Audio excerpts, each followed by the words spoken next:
What's going on, squad? It's your man Unspoken Reviews, back again with another video, and today we are going to be doing our review of Venom 3, or as most know it, Venom: The Last Dance. All right, guys, so I went to see the movie this past Saturday, and I have to be honest, I was thoroughly disappointed. Even though I was expecting to be disappointed, the film is a letdown. Now, the most I can probably give it in a rating on in terms of 5, the highest being 5, I would say 2 out of 5, and it just was kind of a terrible movie. There were plots all over the place in the film, things that were in there that absolutely had no reason to be there, plot lines that were not resolved, characters that were just kind of hinted at that we didn't really get to see. One big character that was supposed to be major character that Sony was playing up as this amazing character that we were going to see, that was supposed to be so utterly dangerous.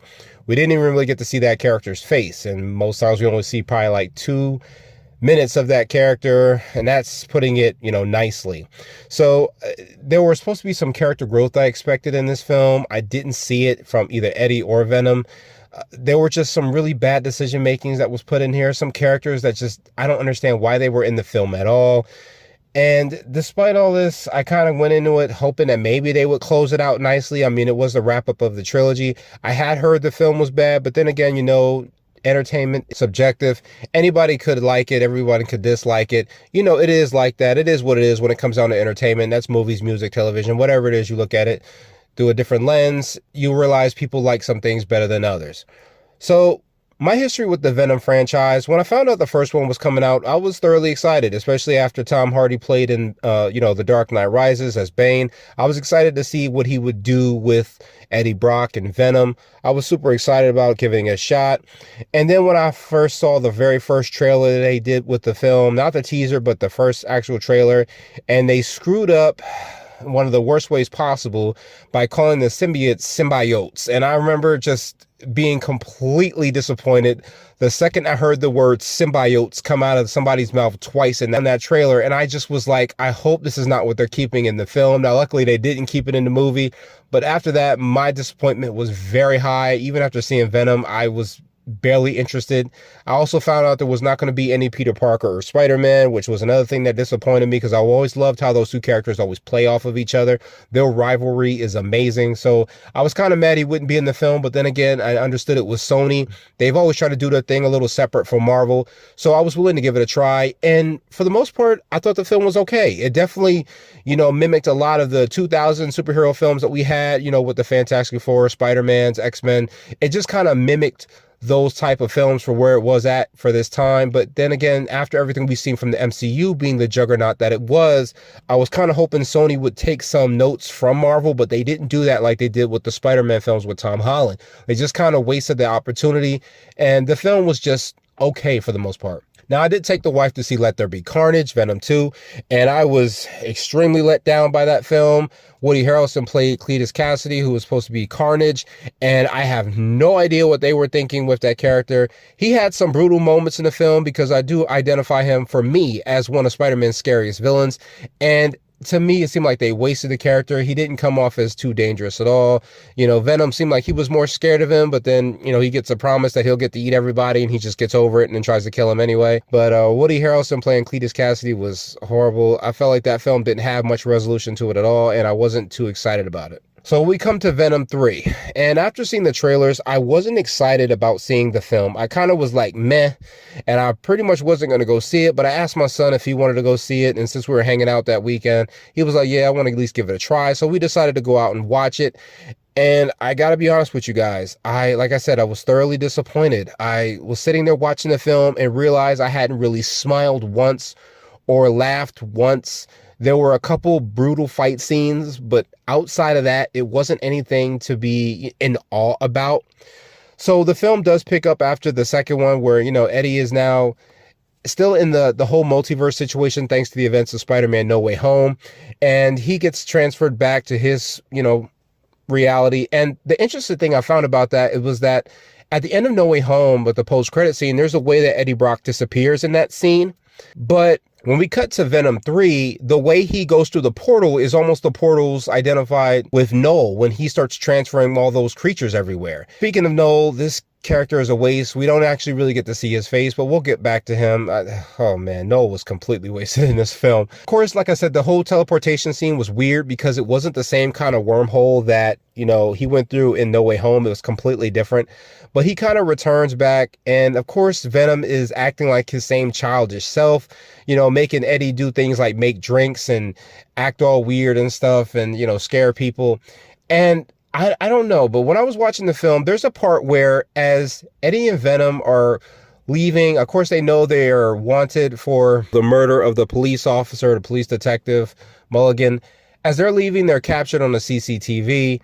And I'm kind of thinking to myself, and mind you, these CCTV cameras are everywhere, and it's the same kind of camera everywhere. I don't know if anyone picked up on that, but the same camera that's in Mexico when they're there is the same camera that they get in Las Vegas. I don't know if anybody caught that, but I did. So as they pick up on this, they start hearing these, what sounds like human being screams. Am I the only one who caught that? It seemed like there were human being screams, and they end up going to investigate. And, Venom is like, are we not the lethal protector? And we're hearing all these human-like screams. And as soon as they walk into a room, it's filled with dogs. And I was like, wait a minute, how did they mix up human screams with animal screams? I just was kind of lost on that. Maybe it was me. Someone let me know in the comments if I'm wrong, but I was like, what was the point of that? And of course, we get to see Venom and Eddie cut loose, just like they should. And what's interesting is that I thought by in this film with Venom and Eddie, there would be much more of an understanding of where they're at, what they have to do. I felt like Eddie should have been more confident in this film. They've been together for almost like a year and some change, that maybe Eddie would have kind of gotten used to the things that were going on in this film, or at least going on with Venom. He would be able to be more confident, walk more confident, but he doesn't. He almost is akin to a hobo in this movie. I mean, he's walking like a hobo. He has no shoes on for most of the film. He's just like walking everywhere barefooted. And I'm thinking to myself, I'm like, why isn't the character grown? It seems like he's kind of responding the same way he did in the first movie. There's a scene where they get attacked by one of the xenophages, and the way he's like freaking out to me just didn't make any sense. He was just kind of like that thing that ate people and shit them out their face or something like that. And I was just kind of like, dude, you fought like a couple different alien creatures. You think maybe at this point you would have kind of maybe came to terms with the things that you see, or maybe the symbiote would have gave you more confidence to not worry about those things because you knew you had some kind of backup. But he just didn't seem at all focused or changed, in my opinion. And I get it, if you're accounting trying to make it realism, then maybe, yeah, most people wouldn't be able to adjust as quickly. But I just thought that with time passing and us at the third film, he'd be a little bit more confident. Perhaps I'm wrong. Let me know in the comments what you guys thought. Now, as far as Venom, I don't like the way they portrayed that character, because they're two separate characters, even though they're one. Venom is very much like a 3-year-old kid that Eddie has to take care of. When they first run into the xenophage, this is the thing I found funny about Venom, is he acts so concerned about the xenophage, about Null, about keeping himself safe. He's like looking around all nervous and scared, and he's looking at every corner, up and down, sideways, side to side, looking for any kind of inkling of danger, but he sees nothing. And he even tries to stop Eddie from saying the word Null, like it's this serious, like everyone's going to hear it, because they're out in the middle of nowhere. But he seems absolutely scared of this, to the point where he even says, we can't take our full form or they're going to be able to find the codex. Now, the codex is this key that, for some reason, Venom is the one that has, even though we don't get into why he has the key. I know he has the key because they face near death. That's why the key evolves. But would that be the same for any of the symbiotes?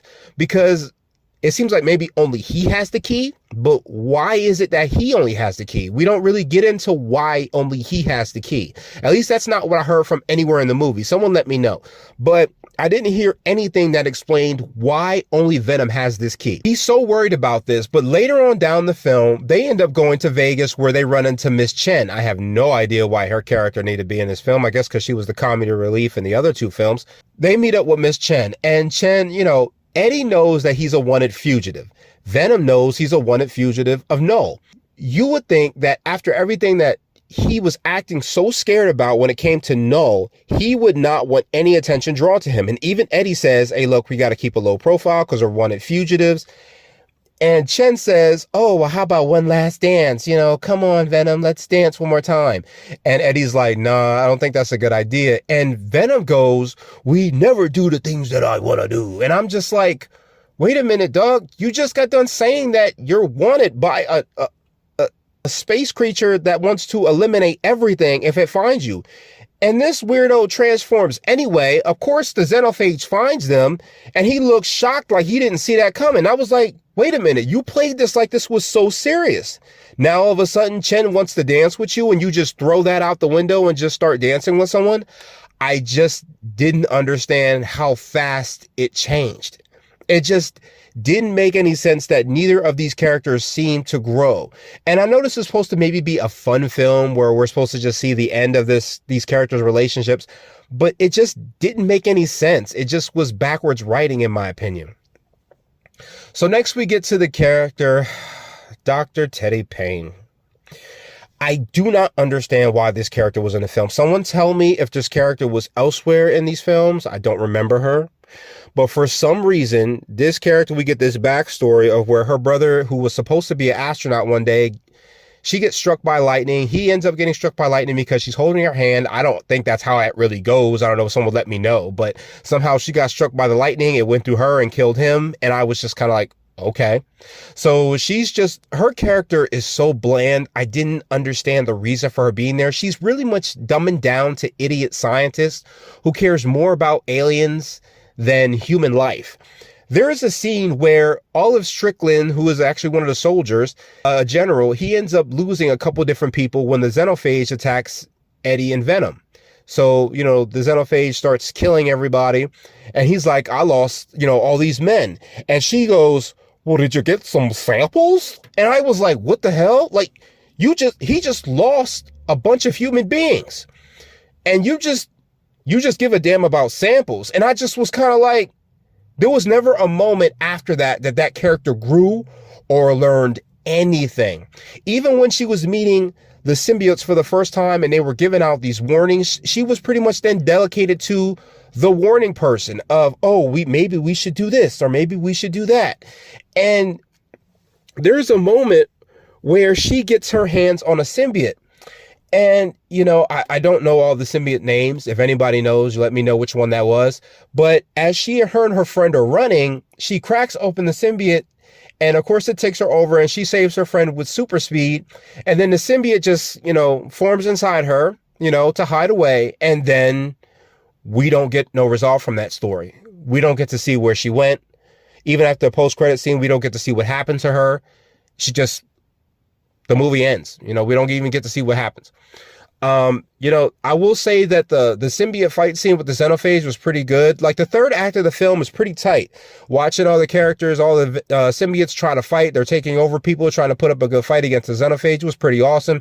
Seeing their different type of abilities, seeing how the way they work. The third act was pretty good. Then it came down to the family. There's this group of family that is on their way. You guys remember Dr. Connors from the Amazing Spider-Man 2 film, or the Amazing Spider-Man film, the first one. And of course, we know he turns into the lizard. But in this film, I don't even remember the guy's name.